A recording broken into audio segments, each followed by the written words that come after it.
Ya, mengatasnamakan menampung aspirasi masyarakat, anggota parlemen menuntut uang rakyat, DPR menuntut 20 miliar per anggota dalam wujud program aspirasi, sementara DPD menuntut pembangunan kantor DPD di 33 provinsi dengan dana masing-masing 21 miliar rupiah. Apakah ini wajah wakil rakyat kita saat ini? Kita akan mengulasnya dengan anggota DPR dari fraksi Partai Nasdem, Patrice Rio Capella. Bang Rio, selamat sore. Selamat malam. Selamat malam. Dan kemudian ada wakil ketua DPD, Pak Faruk Muhammad. Selamat malam, Pak Faruk. Selamat malam. Ada peneliti dari Formapi atau Forum Masyarakat Pemantau Parlemen Indonesia, Sebastian Salang. Bang Salang, selamat malam. Selamat malam. Baik, kita mulai dari Bang Rio terlebih dahulu. Terbaru soal dana aspirasi ini, fraksi Nasdem tiba-tiba menggelar konvers, nyatakan tidak setuju dengan penjelasan yang panjang tadi di paket pengantar kita atau di berita pengantar kita sebelumnya. Tetapi intinya itu kan masalahnya hitung per kepala yang Anda tidak setuju. Tapi kalau semangatnya kemudian usul dari daerah, kemudian DPR bisa mengusulkan tidak seperti penganggaran yang biasanya, misalnya dari musrenbang dan lain sebagainya, itu setuju intinya? Begini, Atau bagaimana? Pendekatan kita itu adalah ketika di dalam MD3 dimuat tentang dana aspirasi, tidak dimuat jumlah angka ya. Nah, ketika aspirasi itu dihargai 20 miliar oleh setiap anggota DPR, maka 560 kali 2. Hanya itu saja yang dicuatkan. Padahal namanya aspirasi itu tentu pendekatannya tidak bisa berdasarkan kepala orang anggota DPR di sana. Misalnya kalau Maluku Utara saya gambarkan 3 orang, maka aspirasi dia sebesar 60 miliar. Kalau namanya aspirasi kewilayahan, mungkin Maluku Utara, Bengkulu misalnya, membutuhkan dana lebih besar untuk membangun daerah mereka. Jadi nggak tepat kalau tidak dihitung. tepat kalau dihitung per kepala 20 miliar.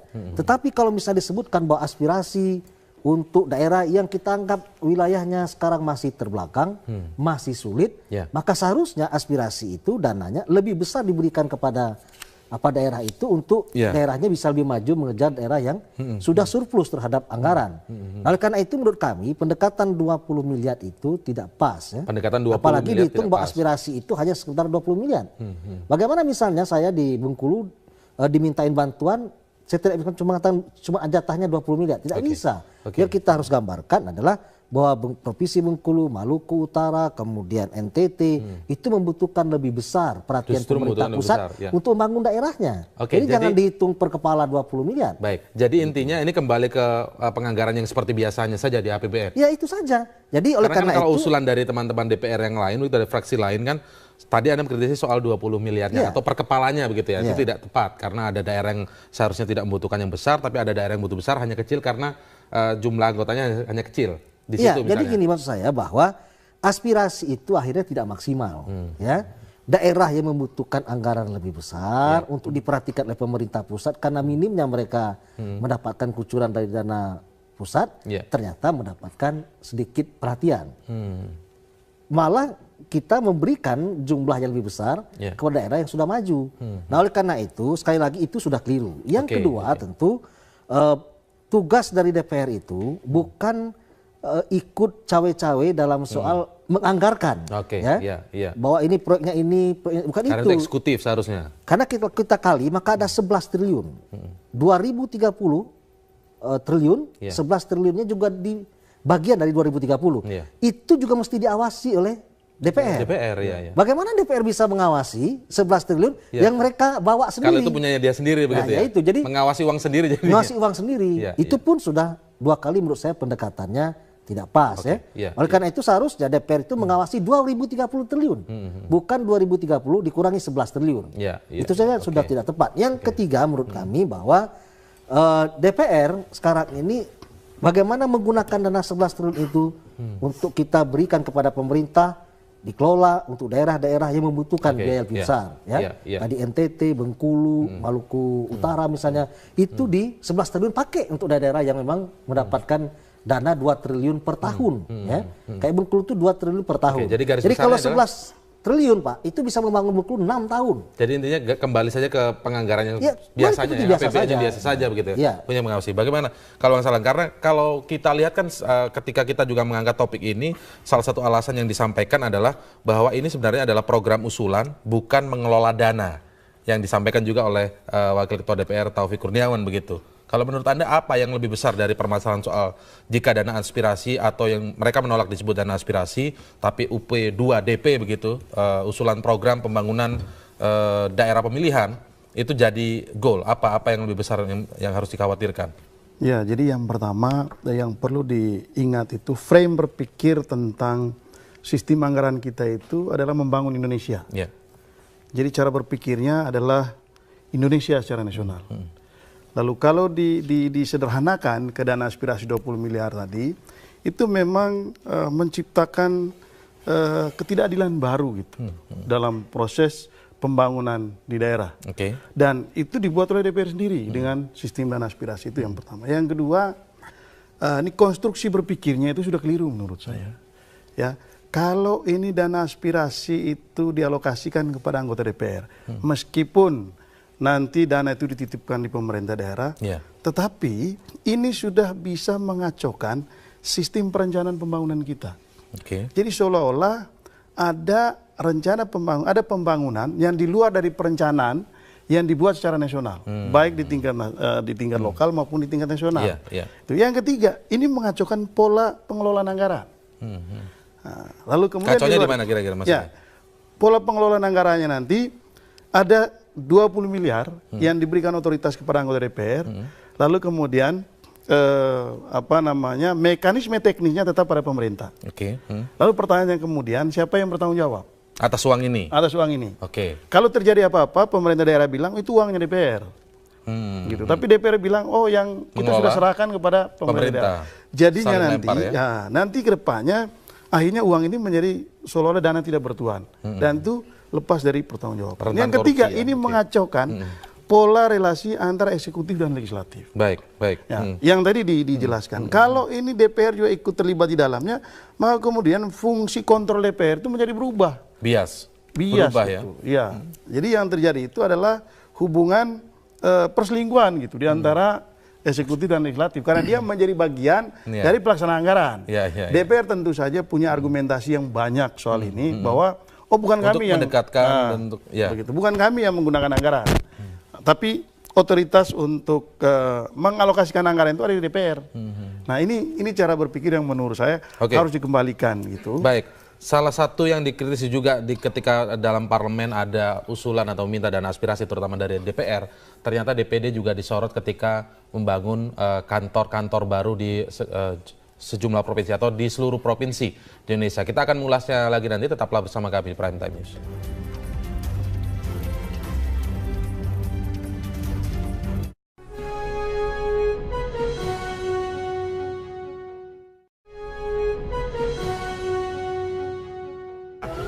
Anda terus ingat, jadi bangun DPD itu coba. Nih, orang Jogja mana? Ini harga tanahnya 45 M, Pak. Diibahkan oleh rakyat Jogja melalui gubernurnya, melalui DPRD-nya. Ya, gedungnya sendiri satu, tapi nggak ada macam-macam, nggak ada kayak gini hebatnya. Bahkan beliau bertekad ya untuk membangun lebih bagus dan betul-betul ada wajah Yogyakarta. Ya, nggak memikirkan kos kan? Kami nggak ditambah-tambah lagi. Tidak perlu. Bapak yang tanggung. Yakin. Selain di Yogyakarta sendiri. Ya di semua daerah kita bangun. Begitu juga polanya. Ini dari rakyat tanah yang Sumsel itu rakyat Sumsel yang menyembah. Begitu kita yang dimintakan oleh pusat tanpa ada hibah tanah dari daerah. Nah ada di Bali nggak dibangun, dihibahkan semua gedungnya. Artinya apa? Keinginan hadirnya gedung DPD itu sudah keniscayaan. Malah sudah terlambat kata Pak Sultan. Ya, saya ingin dibedakan loh dengan membangun gedung sembarangan. Baik, dengan angka 20-21 miliar untuk membangun gedung di seluruh provinsi, per provinsinya 20-21 miliar. Apa sih urgensinya sebenarnya Pak Farouk DPD sehingga harus membangun sendiri kantor sampai seharga 20-21 miliar itu? Ada berapa isu di sini? Urgensi. Urgensi itu kita harus jawab. Kita ini pelaksana undang-undang. Undang-undang itu membuat DPR. DPR sejak tahun 2004 membangun DPD itu sudah bertetapkan ada kantor di daerah. Nah sekarang kita coba harus ada kantor di daerah itu apa? Tentu nggak mungkin dong di emper-emper atau sewa, ruko kan. Harus bangun gedung. Kita coba kalkulasi mana yang lebih efisien. Gedung sendiri apa perlu sewa atau bangun sendiri. Hitung-hitung kalau sewa berapa puluh tahun nggak pernah selesai. Atau anggota masih beda. Hanya diputuskan bangun. Bangunlah asal mulanya dalam periode lalu saya sebagai anggota hitung-hitung keluarlah angka bangunan fisiknya saja itu sudah 34 miliar. Dibahasnya dulu di periode sebelumnya. PURT kan. Saya bukan anggota PURT. Saya ini kan teman-teman saya kira 50 tanda tangan menolak. Menolak 34 miliar per gedung boleh ya? bangun kantor yang wajar lah, jangan mewah, jangan boros. Jadi 21 miliar sekarang ini wajar? Wajar, jadi turun dari itu, saya belum katakan wajar ya. Tapi itu melalui proses. Jadi dari sisa itu diperbaiki, turunlah 20% setelah mendengar masukan dari Kementerian PU. Hitunglah fungsinya berapa. Kalau dulu tuh 4 tingkat, wah luas sampai hampir 3.000 meter. Sekarang luasnya sudah dipersempit 3 tingkat. 2 tingkat untuk 4 anggota, 1 nanti khusus melayani pertemuan dengan warga, rapat-rapat dengan mitra, apa semua gitu. Oke, baik, kita lihat dulu undang-undang yang dimaksud tadi bahwa anggota DPD harus berkantor di daerahnya, terutama memiliki kantor di ibu kota provinsi. Kita lihat undang-undang berikut ini, cuplikan undang-undangnya.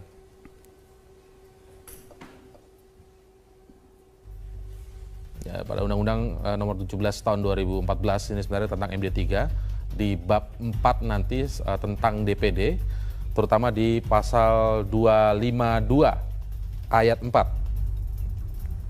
Ini yang selalu dijadikan alasan atau argumen dari anggota DPD tentang pembangunan kantor di daerah. Jadi anggota DPD dalam menjalankan tugasnya berdomisili di daerah pemilihannya dan mempunyai kantor di kota provinsi daerah pemilihannya.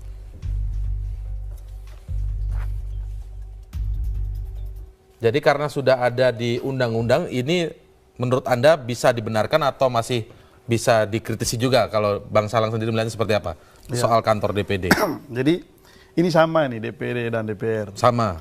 Jadi proses soal perjuangan untuk memasukkan dana aspirasi dalam undang-undang itu sudah lama sekali. Oke.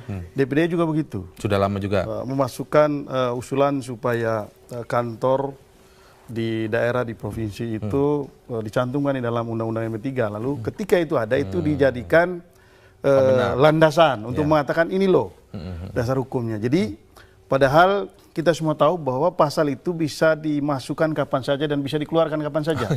Padahal oleh yang membuat. Nah, padahal begini. Padahal begini.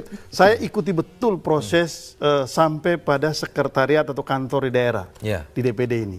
Awalnya dulu bicara soal bagaimana kita bicara soal menghimpun, mengakomodasi dan memperjuangkan aspirasi masyarakat. Maka kemudian gagasannya pada saat itu adalah kita membutuhkan rumah aspirasi itu bukan dalam pengertian gedung atau fisik. Tapi itu adalah sebuah konsep pelembagaan pengelolaan aspirasi masyarakat dan aspirasi daerah. Nah, konsep ini maksudnya untuk mengatur, memanage bagaimana aspirasi itu diserap, lalu bagaimana aspirasi itu diolah dan bagaimana aspirasi itu diperjuangkan, dan bagaimana aspirasi itu dipertanggungjawabkan kepada daerah dan harus kepada kantor konstituen. atau fisik begitu ya? Karena itu bukan bangunan, bukan fisik. Dalam perkembangannya, saya ingat betul dalam perdebatan kita di daerah, maka kemudian perlu ada sarana. Tapi sarana itu tidak harus dalam bentuk kantor yang, apalagi kantor yang mewah.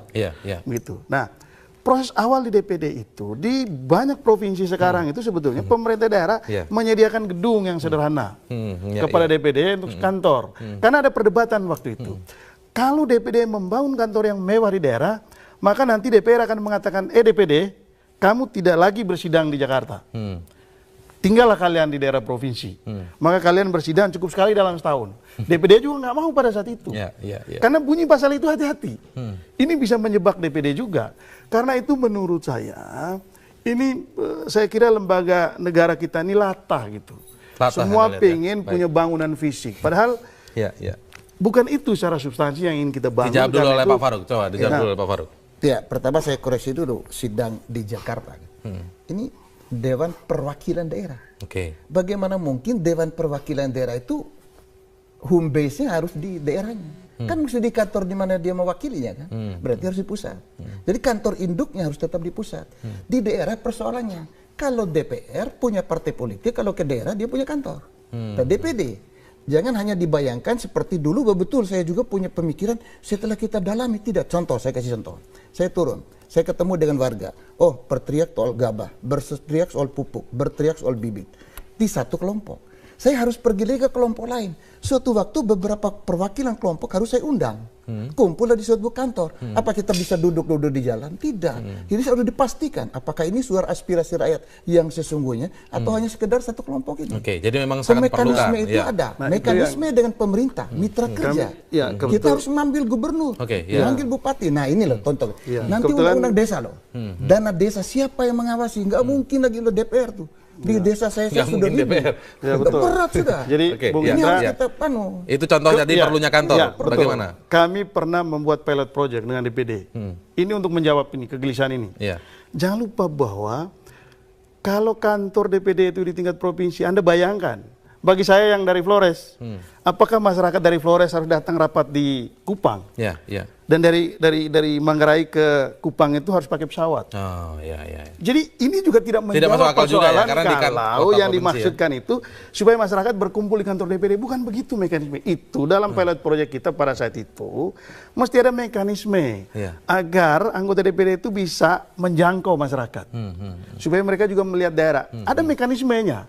Itu yang kita sebut waktu itu pelembagaan pengelolaan aspirasi masyarakat oleh DPD. Karena memang wilayah DPD ini sangat luas, beda dengan DPR yang daerah pemilihannya itu lebih terbatas. Jadi ini yang menurut saya hati-hati DPD dalam mengajukan ide ini karena ini bisa membahayakan DPD sendiri. Bisa membahayakan DPD. Bisa membahayakan DPD maksud sendiri. Pelembagaan Belum lagi kita aspirasi. bicara soal kalau dicek sebetulnya lebih dari setengah DPD di Indonesia ini sudah punya kantor di daerah yang disediakan oleh pemerintah daerah. Oh sudah ada ya? Sudah ada. Dan saya sudah pernah melihat itu. Saya sudah pernah melihat itu di daerah. Jadi kembali lagi kita punya pejabat-pejabat ini punya kerendahan hati dan mau empati tidak dengan kondisi bangsa hari ini. Tapi kalau semua pengen punya gedung yang mewah, tapi alasannya undang-undang. Ya, jadi kita jangan selalu alasannya ada undang-undang di balik itu. Seolah-olah semua hal kalau sudah diatur itu semuanya wajib dilakukan. Baik. Ada yang pertanyaan juga yang muncul begitu Pak Faruk juga. Saya juga nanti akan tanya begitu ke Bang Rio. Kalau memang kemudian di DPD membentuk kantor tujuannya adalah agar masyarakat bisa lebih dekat menyampaikan aspirasinya.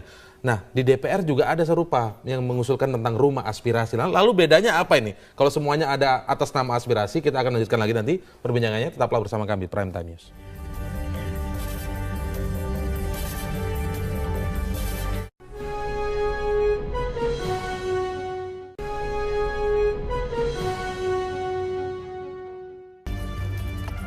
Ya, jika memang akan terus berjalan programnya, maka DPD atau Dewan Perwakilan Daerah akan mempunyai kantor di setiap provinsi dengan pembangunan masing-masing provinsi. Setiap provinsi itu 20 sampai 21 miliar rupiah. Nah, ini kemudian dikhawatirkan akan bisa tumpang tindih dengan rumah aspirasi yang juga diusulkan oleh anggota DPR. Saya ingin tanya ke Bang Rio terlebih dahulu. Rumah aspirasi ini sebenarnya berjalan tidak sih? Ya begini, saya agak bingung kalau aspirasi itu dikasih rumah ya.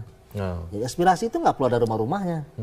Dia melalui pikiran, melalui gagasan, email, kontak by phone, surat menyurat, semua bisa melewati itu tanpa harus dirumahkan. Jadi Nasdem juga menolak soal rumah aspirasi. Karena nggak ada jaminan juga bahwa rumah aspirasi itu kalau ada, kemudian orang datang rame-rame ke sana mencari kita, nggak juga. Itu banyak rumah-rumah aspirasi di daerah-daerah tutup juga. Atau bisa juga masyarakat datang tapi anggotanya tidak mau datang. Anggotanya tidak mau datang. Atau aspirasi itu nggak diperjuangkan.